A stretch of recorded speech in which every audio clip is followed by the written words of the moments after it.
staff, not suggesting that the Chief of Strategy can't respond to the questions, but I think they're answered in the work. Councillor Coon, would you like to move accordingly? Move, Senor Hirohi. Do I have a second, please? Second, Councillor Mulholland.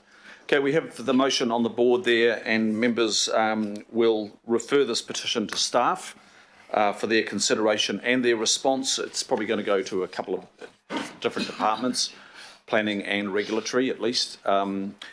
So we will take it from there. It's moved and seconded. All those in favour say aye. Aye. And contrary no. Declare that carried. Thank you, Kim. And thank you to your team, Quite Sky Wahiki. Now we ask Chris Hughes, artist Chris Hughes, to come up. Chris has developed some pretty amazing blue sky visual concepts for a brighter future for Tāmaki. And Chris, welcome to the Planning Committee of Auckland Council, and we've got your presentation here.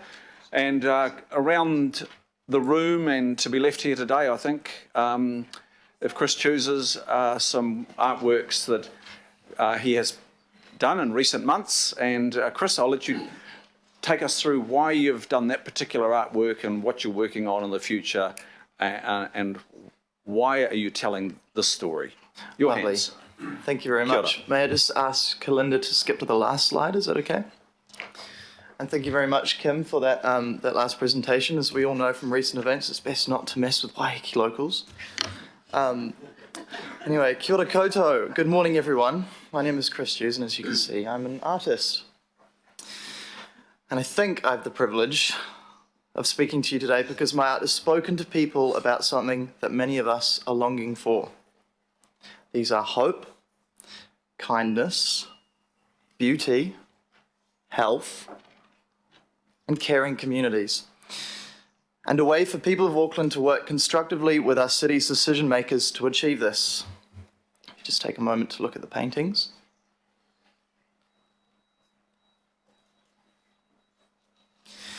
Now, the biggest criticism for these paintings is that they are utopian, that they are any number of reasons that they can't work. But what is actually possible? In the words of Pamela Haynes, to be truly radical is to make hope possible rather than despair convincing. I'm sure that anyone living anywhere around the world in about the late 1700s, if we showed them images of our lives today, the very idea of hot running water, flushing toilets, emergency hospitals, our education opportunities, not to mention mobile phones, computers and spaceships, even our political system with all its flaws, pictures of you guys listening to me would have seemed utopian. Just imagine what kind of shift in society would have to take place for all of that to happen. Yet, here we are today. And what makes the idea of such a beautiful, healthy city utopian? We've already achieved far more than we ever thought possible. Is there actually any reason why we can't lift our vision again? Anyway, Auckland Council Planning Committee kindness is coming your way, I can reassure you, if you would like it to. In the same way that within days of stopping traffic in Auckland during lockdown last year, the air was clear, the birds were singing everywhere. All it takes to bring about a huge change in conditions is to stop doing the things that bring harm, and all of nature, including us as people, who are also very much part of nature, will begin to thrive again. What makes you thrive? Think of the last time you felt like you were thriving. What was it about that time that made you feel like you were thriving? And what gets in the way of you thriving now? How hard would it actually be to stop things that are causing harm and allow the things to bring health to thrive? We never imagined that we could make the rapid change into lockdown like we did for COVID, and yet we did it, leading by example across the whole entire world. We listened to the science, acted accordingly, and we have repeated the benefits, reaped the benefits ever since. What is science telling us now about the health of our planet? And what we need to do to make it thrive again?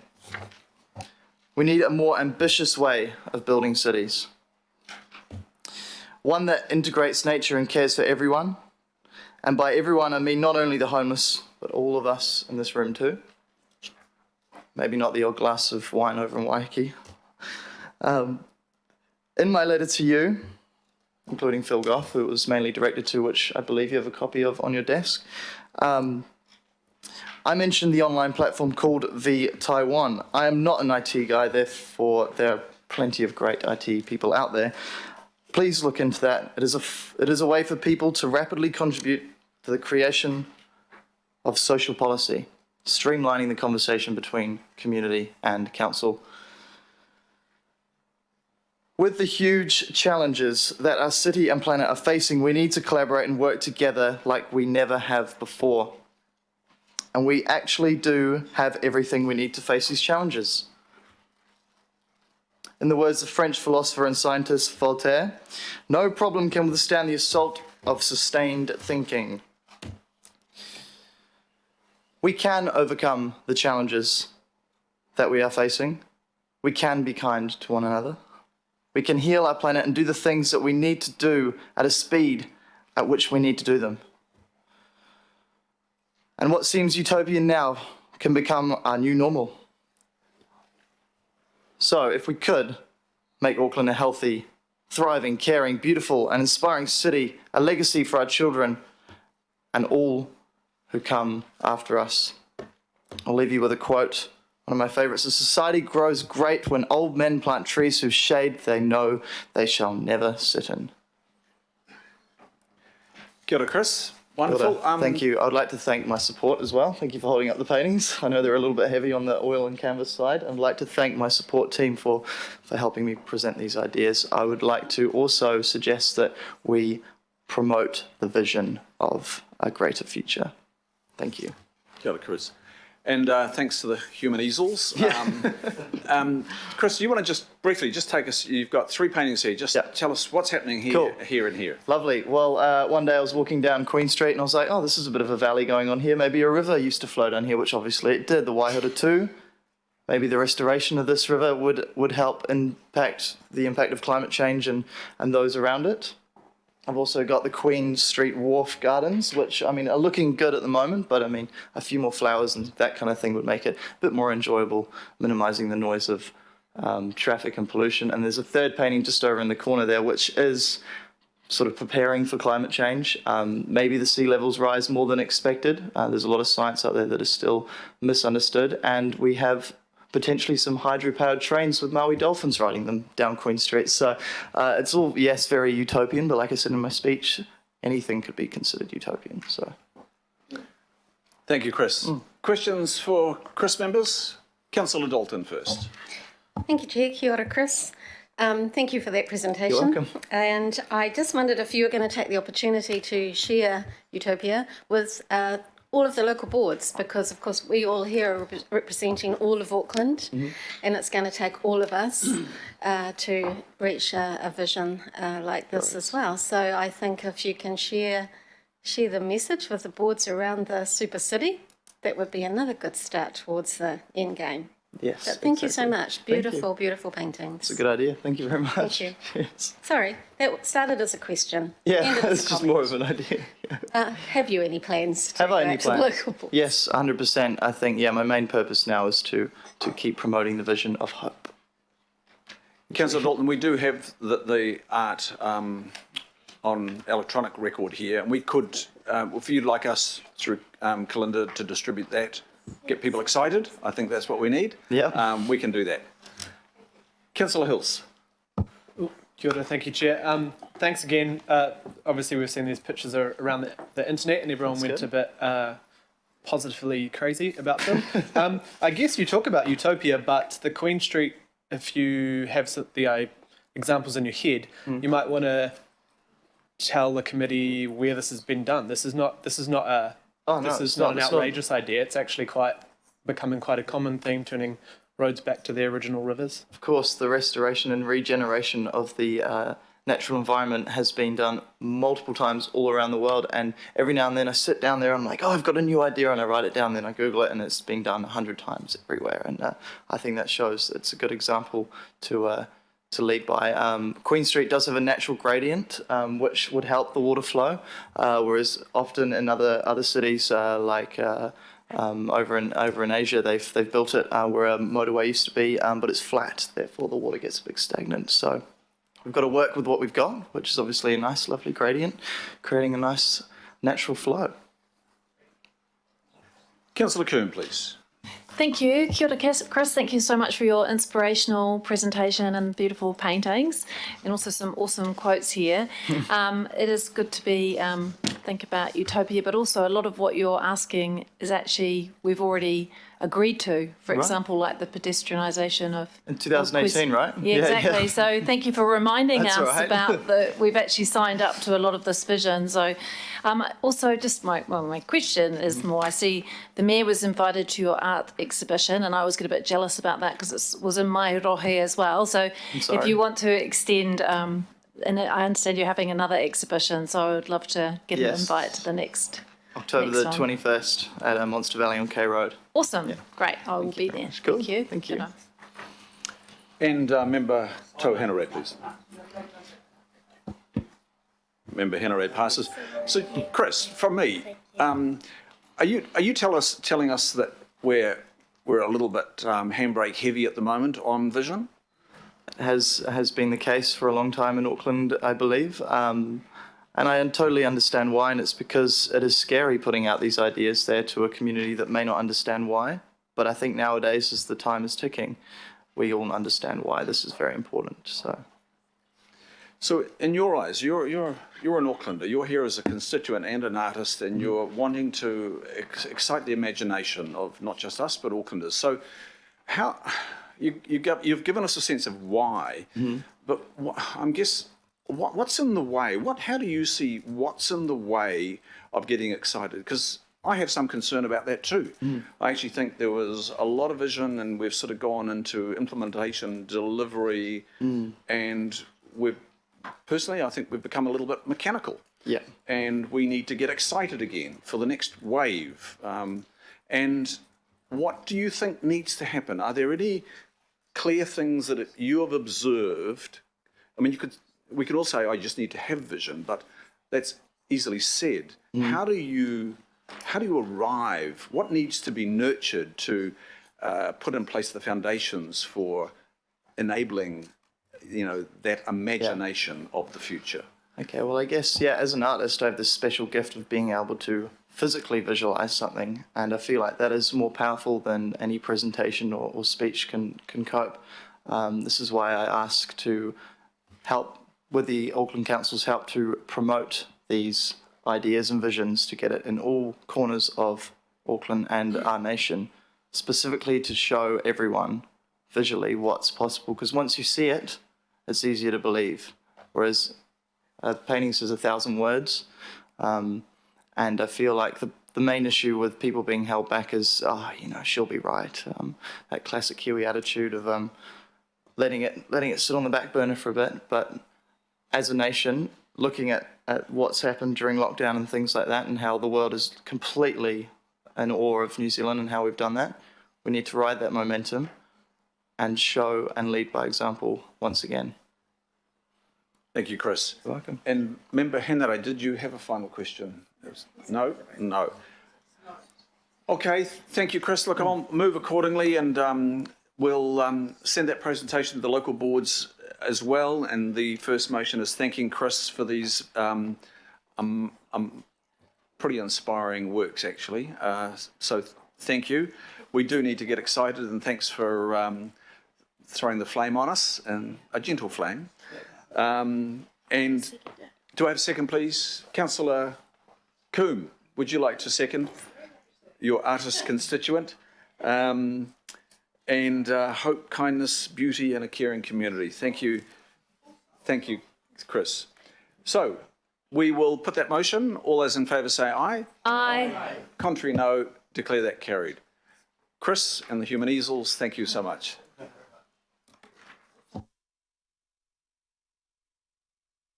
think the artworks, Chris, you're going to leave those here for the day and come back and... Okay, thank you. We'll now go to item 5.2, and it's from Warwick Home. I hope I get the family name right there, Warwick. And Warwick is from the Blackbridge Road Environmental Protection Society. And this is a concern about a possible planning loophole relating to the dumping of managed fill.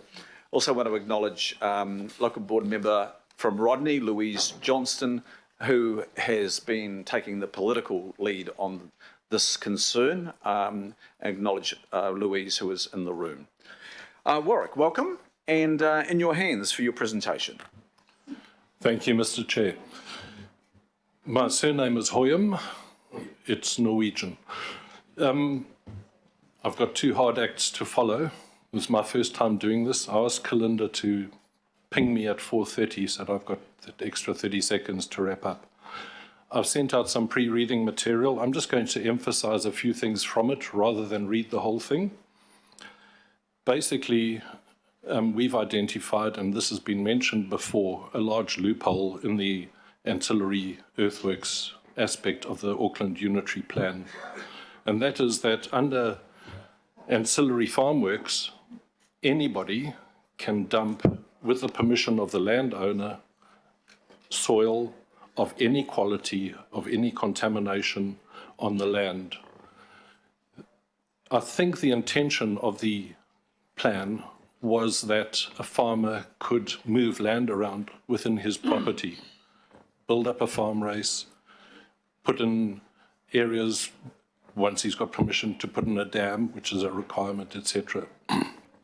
This is now being used for people who move earth from building sites. For example, the Albert Tunnel is taking in, is accounting for more than 2 million cubic meters of soil. And this has to be distributed somewhere. We aren't opposed to that. It does need to go. But there are legitimate, managed and clean fills which have gone through the appropriate channels, got the permissions, and they exist at White Hills, Wood Hill, East Coast Road, and even in our road. Those are legitimate. We have no problem with that. However, people are now exploiting this and dumping soil everywhere. In our road, 5 such fills are taking place.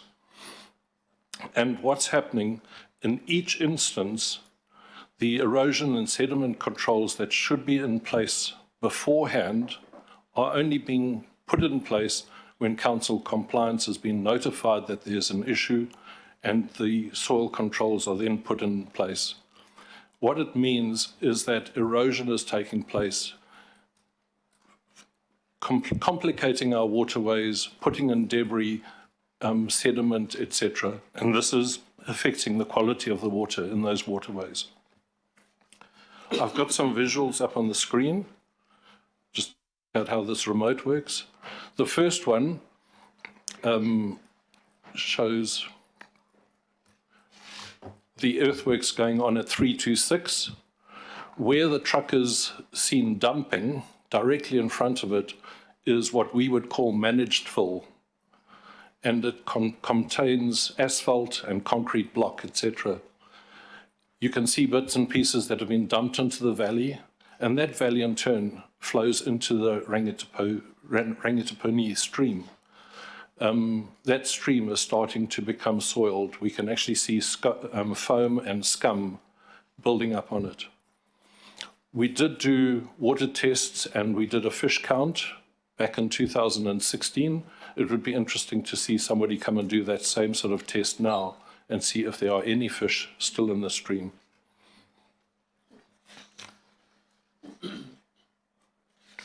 The other impact that we as residents are feeling, but that's just a minor aspect, is the number of truck movements. We basically are a rural road, and at the hearing in 2016 and at the Environment Court in 2017, both the commissioners and the judge presiding at the Environment Court felt that 160 truck movements per day was the limit that the people should be exposed to in terms of amenity value. Currently, we're experiencing between 300 and 400 truck movements per day, more than double what was permitted by both of those entities.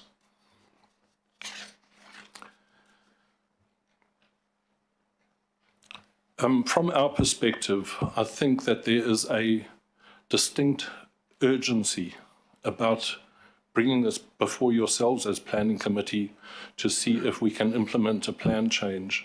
I understand that some of these things do take time, but back in 2015 November, John McLean and Warren Flutie actually proposed that there was a moratorium in the Rodney district because we were taking in 50% of all the fill that is generated within Auckland.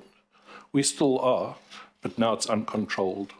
And all we're asking for is that there be some level of control. I would propose a cap on the amount of soil that could be imported, whether it be 200 cubes or 1,000 cubes or even 5,000 cubes. That there's also a testing regime that's currently applied to clean fills and managed fills, because at the moment, these operators can dump asbestos, they can dump toxic material.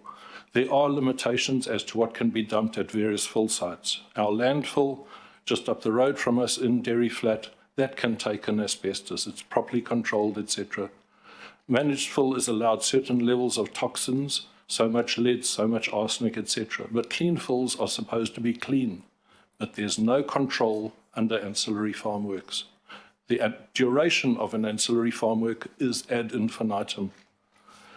In terms of the pictures that have been screening overhead, there were 5.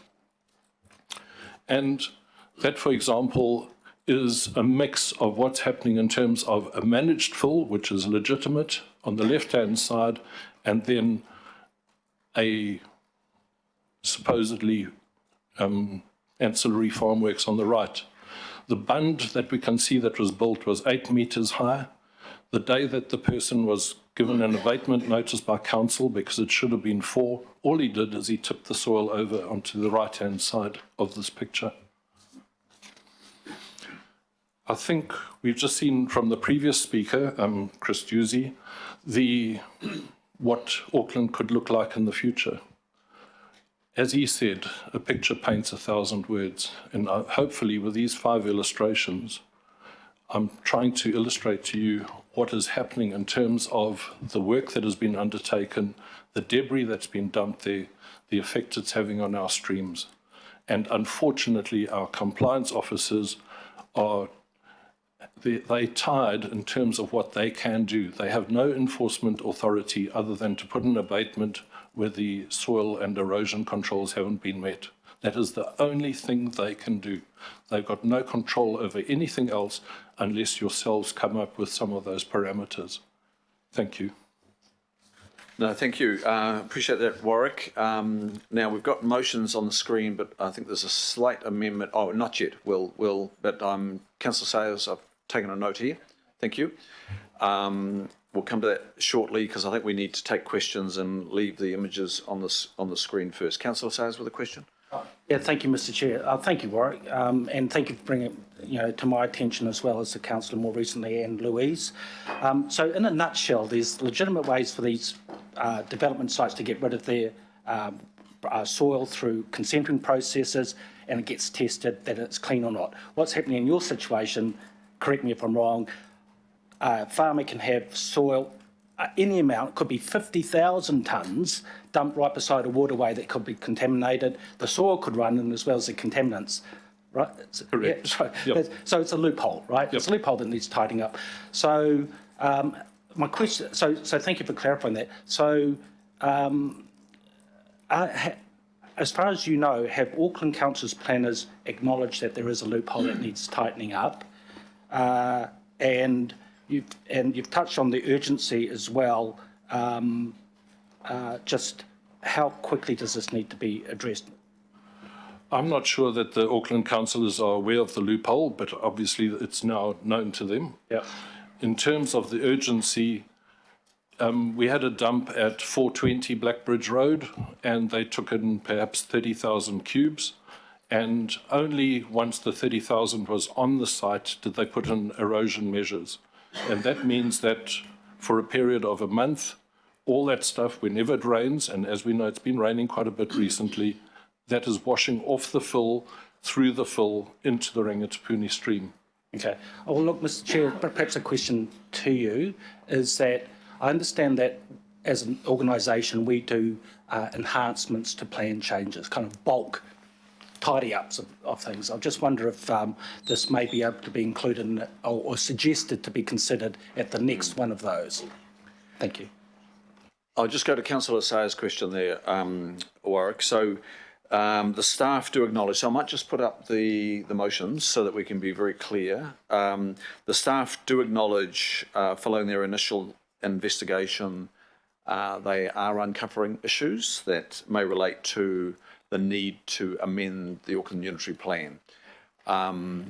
So without fully investigating, I can't say that we will be amending the Auckland Unitary Plan, but there is a strong indication at the moment, the feedback I'm getting from staff, and Warwick's received that as well, Louise, yourself, is that it appears a likely need. There is a question, and you'll see in those motions, there's a question about resourcing. The Plans and Places team is really stretched with the National Policy Statement, urban development responses primarily, but there are a number of other responses to government directions that we're stretched on as well. That's the planning team and the strategy team. So the earliest would be July, September. That's what you're indicating because of that stretch and resource, Mr. Chair.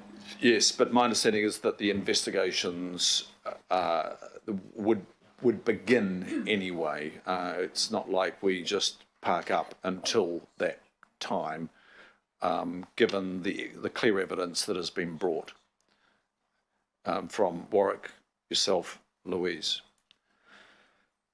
Question, Councillor Watson, please. Yeah, thank you, Warwick. That's a very compelling and disturbing presentation there. I know that you have been involved in this in one form or another for a number of years now. I guess my question is, in terms of your society and the other residents around Dairy Flat, what is the effect of this cumulative building up of environmental degradation, truck movements, concerns with respect of what's actually going into some of these fills? This must be quite a devastating social impact over and above everything else. How are people coping with this accumulation of shortcomings in respect of what's happening here? Thank you for that question. I think back in 2016, Penny Pirrett had the opportunity to visit 8 of the sites in our road that were taking in fill. And I would extend that invitation to any councillors who would like to come and see what's happening, and they will assess for themselves the impact. I don't want to spend too much time on it, but we've got a 1-lane bridge. It's classified as one of 2 in the country that are the most dangerous because it's on a blind corner and it's on a downhill, and it has trucks have to give way, and when you're carrying a load of soil weighing 11 tons plus the weight of the vehicle and you've got to brake at short notice, we're waiting for an accident to happen. There are traffic controls in place. I say traffic controls. It's a light that has to have a button pushed on it which then activates, but the solar panels don't work or the buttons don't work because it only works 50% of the time. We pointed out to compliance, and compliance says the operator has fulfilled the requirement of the Environment Court, and whether the lights are working or not, he can't actually impose any sanction on the operator on days it's not working. So for us, we're waiting for a fatal accident at the bridge. We've got photos of that. There was one in Hibiscus Matters, etc. It can happen. We've had accidents on the bridge previously. So that's one aspect of amenity value. The second one is the degradation of the road. We've already had to have the road rebuilt in 2 places. The cost to the ratepayer is obviously evident there. The potholes that develop, the undulations in the road. In terms of noise, if a truck has got loose flaps on it, it is making a noise. One of my slides showed mud being tracked out onto the road. This in turn, when it rains, washes off the sides, goes into the streams on either side of the road. So these are things that we're just asking, can they be looked at and as urgently as possible? And I think some of that actually can be addressed without the need to go into plan change. There's actually controls on truck movements on public roads. We'll look at that. I'll take the final question from Councillor Fletcher, please. Thank you for your presentation. Have you talked to your counterparts in Franklin? Because initially, actually, when I saw the agenda, I thought this was a reference to Blackbridge Road in Franklin. While we want to see enabling provisions and enabling farmers to go about their work, this has been an issue across Auckland, not just in your area, for some time.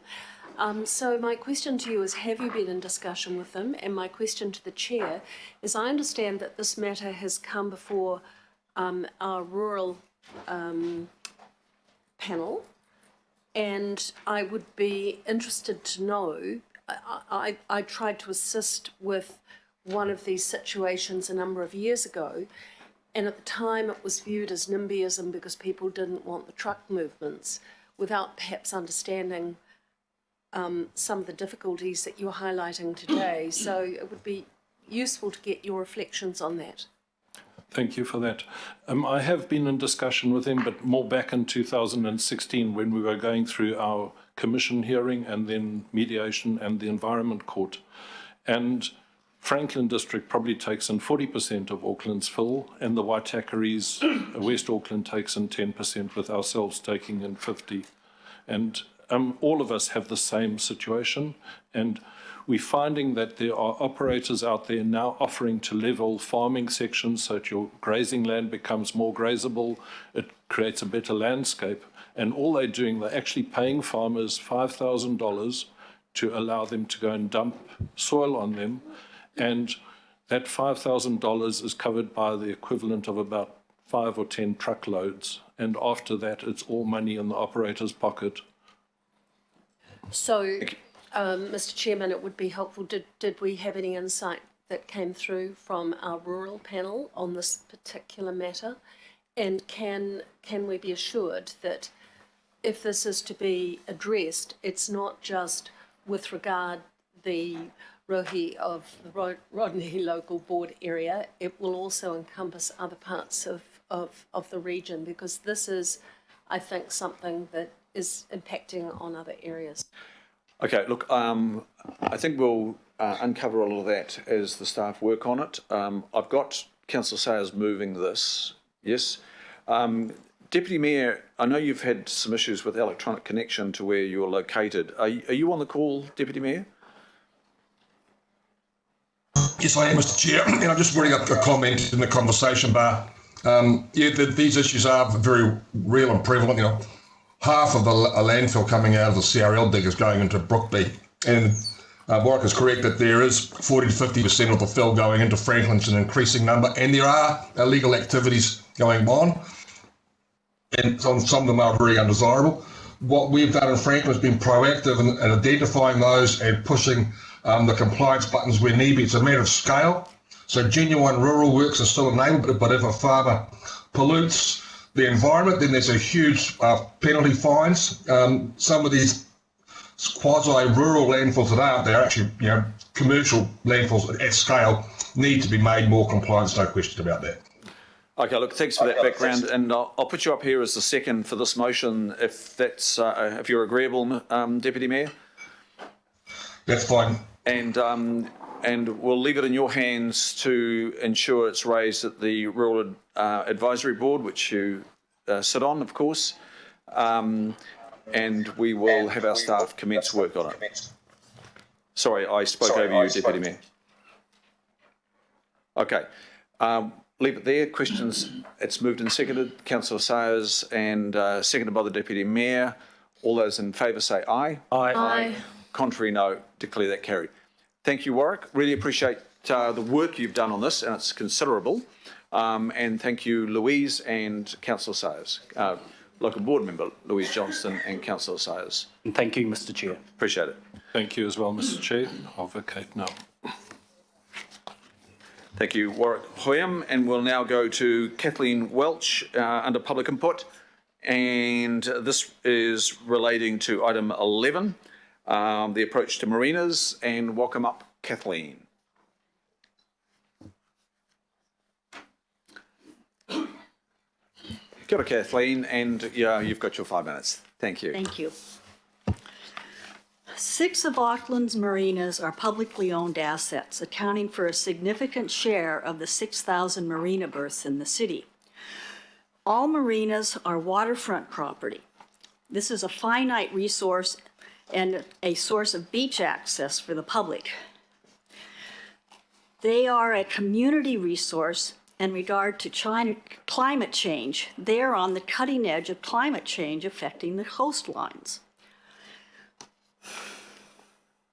Marinas take years to plan, consent, and build. Kennedy Point Marina was consented in 2017. It will eventually have 180 berths, but 4 years later, they're only starting to build those berths. Meanwhile, Auckland grows.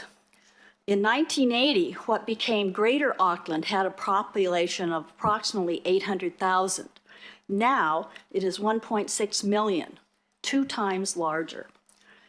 I do not know how many marina berths have been added, but if it takes probably at least 7 years to get 180 berths on Waiheke Island, you can see that there's a disconnect here. I think a lot of boats are being put on trailers and contribute to the traffic. And actually, our marina, Gulf Harbor Marina, has a boat launch facility with parking for those trailers. But that's just a side. I sailed into New Zealand in 1991 from Hawaii. At that time, Auckland was truly the city of sails, with plenty of berths for visiting boats. By comparison, Hawaii had 8 berths for visiting yachts. In 2019, the Auckland Council Planning Committee resolved to develop a plan, a region-wide demand-driven plan for all of the marinas. Panuku is the council-controlled organization that, among other duties, manages the 6 marinas. Panuku's main role seems to be to identify and sell council properties that are in excess to council requirements to provide more funds for council operations. This has been implemented in some surprising ways. Most notably, Panuku does not advertise their real estate sales prior to sale. Now, what kind of a realtor does not advertise properties listed for sale? I don't know. The claim that sales are commercially sensitive is unsupported by facts and is ludicrous. Panuku itself seems conflicted. In today's meeting agenda, the phrase, quote, Panuku owned and managed appears repeatedly. As these 6 publicly owned marinas are in fact publicly owned, that phrase is misleading and inaccurate. Panuku also describes the current leaseholder for the management of Gulf Harbor Marina as, quote, the marina owner-operator. Now, he might own a lease, but he does not own the marina. The public owns that. I own a lease for just a berth there, and I don't pretend to own the whole marina, okay? The unselected staff supporting Auckland Council recommends revoking the 2019 resolution meant to aid the development of a region-wide marina strategy. I am unaware of any public notification or consultation on this.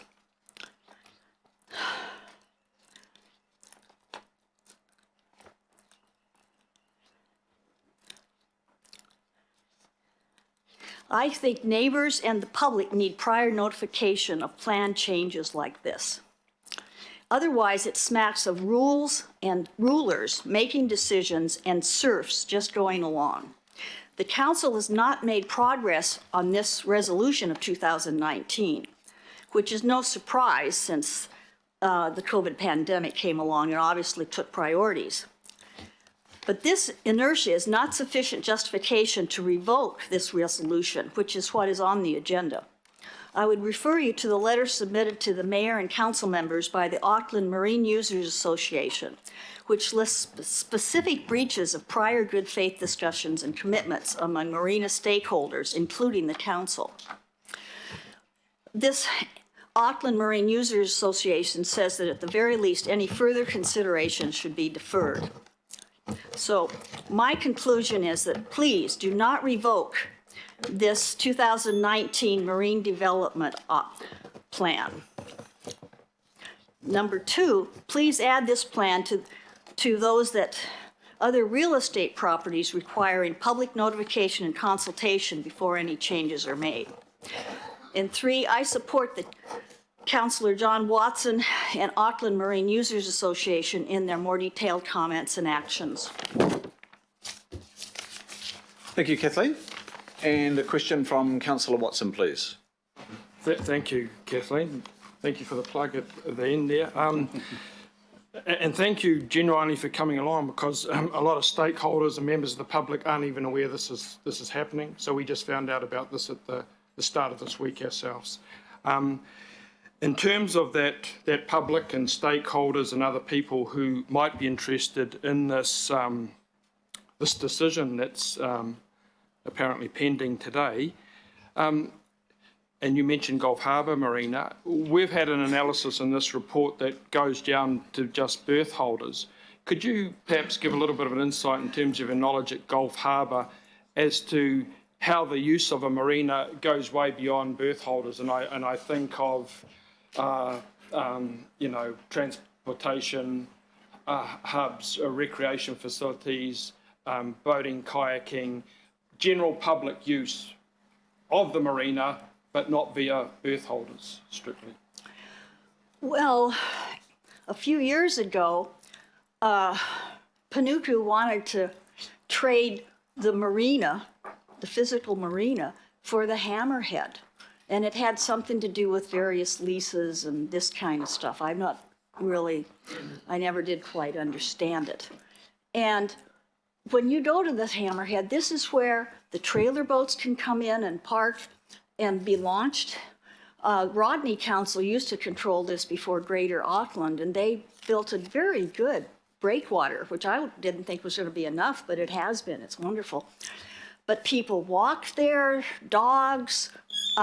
There's short-term RV parking there, vans, camper vans parking.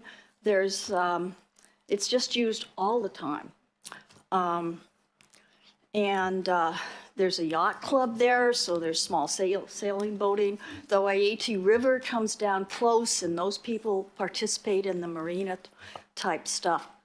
And people walk. Everybody walks in Gulf Harbor.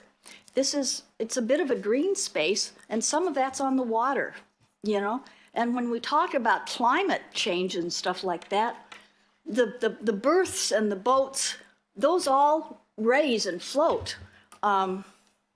There's supposedly rumors about another apartment house being built there, and that'll require a lot more sewage being pumped up high to sewage treatment plants and getting water. And we're all on water restrictions forever, even though it's been raining. I don't know, but it's a wonderful resource for the whole community. Thank you, Kathleen. Thank you, Councillor Watson. Further questions, members? Councillor Sayers. Just got a question in the back of my mind that I'll take the opportunity to ask, and that's when this marina strategy was voted through originally. 2019. 2019, thank you. Did the berth owners have a chance to input into that process when that came before us in 2019? Was there involvement? Were you included in any way? I think it was the Auckland Marina Users Association that had all the input. And it was, as far as I know, fairly informal, but they did consult with the Berth Holders Association for Gulf Harbour Marina. Okay, and are you a member of that organisation? Which one? The Users Association? Berth Holders? Yeah. Yes, but yes. Yeah, okay, thank you. Thank you, Councillor Sayers. No further questions. Just to let you know, members, as Chair, I have not rejected any public input for this meeting today. I would have let you know that at the outset if I had declined any public input. It is a hefty agenda, but always trying to be inclusive and accommodating everybody. So, would Councillor Watson, would you like to move accordingly? Councillor Sayers, would you like to second and thank Kathleen Walsh? Thank you, Kathleen, for your presentation here today. It's moved and seconded. All those in favour say aye. Aye. Aye. Aye. Contrary, no. Declare that carried. Thank you. Now go to the last request for public input, and that is David Abbott.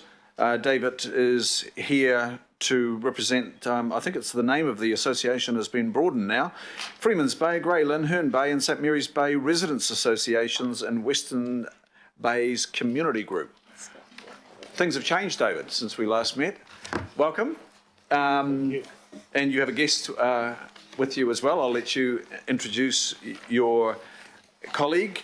And you're here to talk about the National Policy Statement on Urban Development. David, in your hands. Thank you. Let's see if I take that off. Yeah. Yes, thank you. Thank you, Chair Darby, and thank you, councillors generally. And I do appreciate the late inclusion of this item in today's meeting.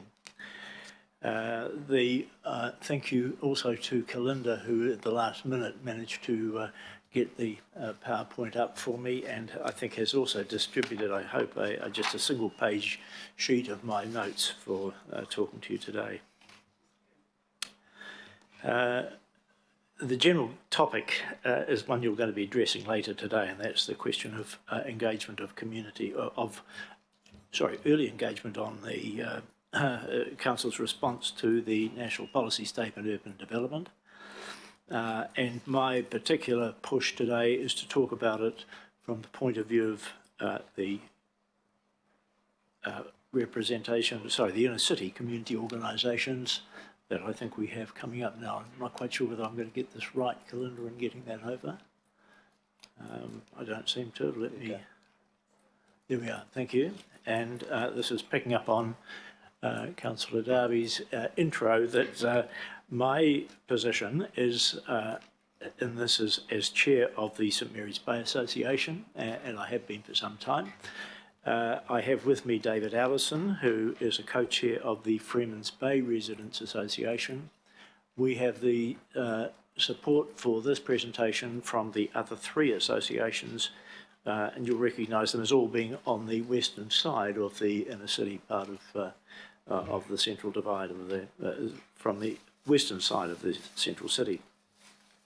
I'd also add that we have support also from the Parnell Community Committee. That came in late, but they've authorised me to mention that as well. It's not meant to be an exclusive group. It is just simply those that have come together thus far to work on common matters or areas of common concern. So if I can go to the next one. And I think and this is the request, and really what I'm saying, and I'm asking you as the committee today, is to give us support for early engagement with council's planners. We see it important to have a say at what everyone thinks of, I think, as blue skies phase of preparing council's response. And certainly before the formulation of the council's proposals for public consultation next year are set in stone, preferably starting now. And in essence, what we're seeking is your support for this group being given key stakeholder status. Next slide. Why are we asking this? Now, I want to set one possible challenge aside at the start by saying we are not saying that we don't support intensification. We understand the reality of intensification within Auckland, and we need to recognise that. But what we say is that we want to make or contribute our response, a response that is appropriate for our communities, It takes into account the work that was done on the unitary plan over a very considerable period of time in which many communities invested heavily.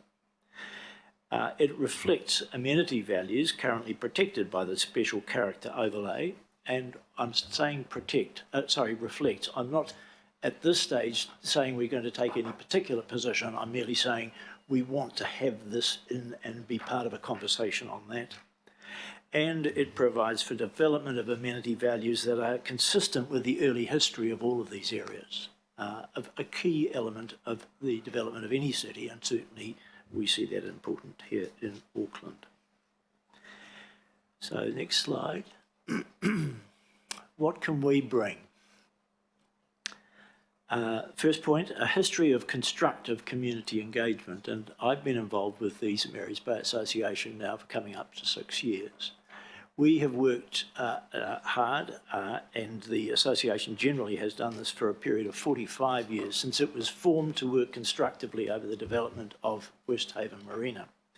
It's had involvement in a number of things. Perhaps the most significant one in a wider sense is the development of the motorway motorway extensions and the Victoria Park Tunnel. And that was done by, as I've said, constructive engagement. That's what we're seeking to do and what we're wanting to do now. There's community knowledge and expertise specific to our areas in a number of people. And all of those people are saying, we want to be engaged and we're willing to put the time in. And that's an asset that should not be just ignored. And the group has a commitment to improving our communities and Auckland generally.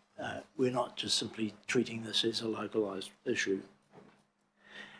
And if I can just point out, and this is something that's come from recent engagement and heavy engagement over the development of a stormwater tunnel running through the cliffs of St Mary's Bay, we're very conscious of the intensification involving a number of infrastructure needs for the city.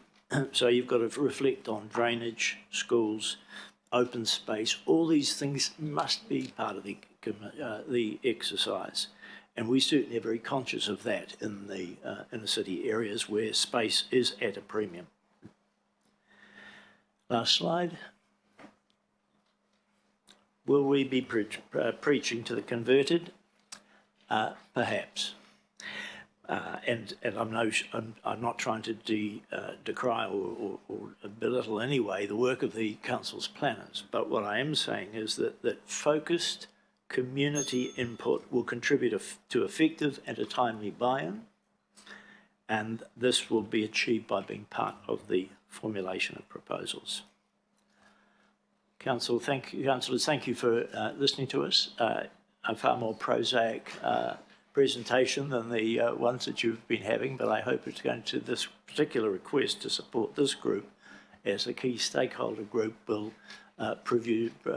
provide slightly lesser challenges than the presentations you've had earlier. Thank you. Kia ora, David. Thank you. We'll take some questions now, David, and starting with Councillor Kern.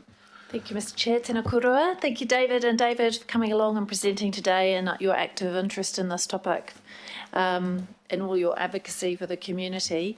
So you're speaking specifically to item 10 on the agenda in terms of that we're resolving on getting feedback from Aucklanders and key stakeholders. Engagement with Aucklanders and key stakeholders on the council's preliminary response. So your concern is just to ensure that key stakeholders is broad enough to include residents associations generally. Well, yes, I think that's. I'm not trying to exclude other organisations or groups. Yeah. I am merely here today to seek it for this group. Thank you. Thanks for that clarification. And it's good that you've brought our attention to that because it's not in the report what key stakeholders is defined as. So maybe, Mr Chair, when we get to that item, can we get some clarification around that? I mean, I don't see anything in the report that precludes our residents' associations being key stakeholders. When we get there, and we do have a key stakeholder list that we maintain. So It would be the same one that we use through the Right through the LTP? 10-year budgets and Okay, well, your performers, and residents associations are on you're that. definitely on that list, I can Yeah. assure you. All would be. But we'll make sure we double check. Councillor Simpson, please. Thank you for your presentation, and I'm following Councillor Coombe on this. So you've obviously looked at the paper that we've got. Were there any changes to the resolutions that would reflect more than what you wanted? So I'm looking at the resolutions and kind of trying to figure out whether you would go under B, note that a more detailed plan for involving local boards, and with the addition of local communities and mana whenua engaging with Auckland and key stakeholders will be prepared under that one, or did you think that it was under the A3, which was the workshop involvement? Have you actually looked at what we're going to resolve on? I read it through when I reviewed the agenda, and I must say that I didn't think specifically as to whether it was going to be an either-or position. But it should be both, but I'm just trying to figure out where, if you'd looked at the recommendations, because from my perspective, I see what you're saying and I want to support you, actually, but I'm trying to figure out from your perspective, I've got my own view, but from your perspective, where you felt that in addition to the current resolutions would be useful. Well, I have to say that I have not tried to think through any amendment to your resolution. What we do want, though, is to be able to engage directly with the council planning group. Now, that's not necessarily so just being part of workshop side of things. Gotcha. So it's not just you want to go directly with the plan, not through local boards, but community to planning staff. And again, yes, I think we'd like to do it direct rather than directly through the board. Not that we will continue to talk directly with the board, but we'd like to have an independent voice. Thank you, David. No, there is a further question. Last question, please, Councillor Fletcher. Thank you for the public-spirited way in which you have brought advocacy to our city for many years, in various guises. I must admit, my question to you is how we should be, given your vast experience on these things, how we should be prioritising our time. I'm feeling really under siege. We've got 3 waters going on, we've got RMA reform going on, we've got the National Policy Statement. Wherever you look, and that's in addition to what I call the treadmill of just the creature of statute, the LTPs and the this and the that and the next thing. Why is it, from your experience, this is so important that we should be allocating time to when you have a plethora of other issues and imperatives that are being driven by central government? I'd really like you to expand. I mean, I, like Councillor Simpson, agree that you do need to have access to our planning officers. But what guidance would you give us on the weighting and time that we should be giving this issue? I sometimes ask myself that just on my far smaller brief, because I'm involved in many of those same issues. I don't know. I think it's a massive task for council generally being asked to deal with these things. All I can say is that this particular issue, and it goes back to the comments I made about building off unitary plan. We have been through a 5-year plus period of development of a very comprehensive plan. That is now being, Council's being asked to rethink that in terms of this national policy statement. I think it's critical to Auckland that we do and we get it right. We've got to get it right, and we've got to start that by thinking at the blue skies stage, not just working on details of specific projects. Now, if that means a bit more specific work at this stage, then I'm afraid I think it has to be met. I think it's quite a pivotal aspect of the planning for the city over the next 2 or 3 years. Thank you. Thank you, Councillor Fletcher. David from the denser Freeman's Bay side, anything to add, David? No, we have had a lot of discussion together, and David speaks for us all. Thank you. Just wanted to give that opportunity. Thank you both. Excellent. We've received your information. We take that on board.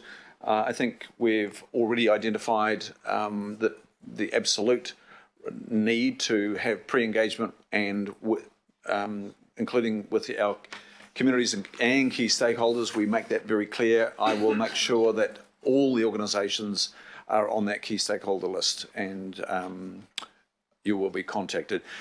We do have a lot of technical work after our final policy directions, assuming, are set today on the other locations. Our teams have a lot of technical work, a lot of analysis to undertake from now through to March next year, and that's why we're bracketing March or April for the pre-engagement with communities and key stakeholders. We're just not sure when that work is going to be complete, but it will be, and we'll definitely be in touch. Councillor Coombe, you will move accordingly. Do I have a second, please? Councillor Simpson, thank you. All those in favour of the motions on the board, say aye. Aye. To the contrary, no. Declare that carried. Thank you very much. Thank you, David Abbott and David Ellison, for the communities in the bays there. Now, members, I will just go. We'll go to local board input and welcome Kath Handley up. And Kath is going to be discussing a dark sky application.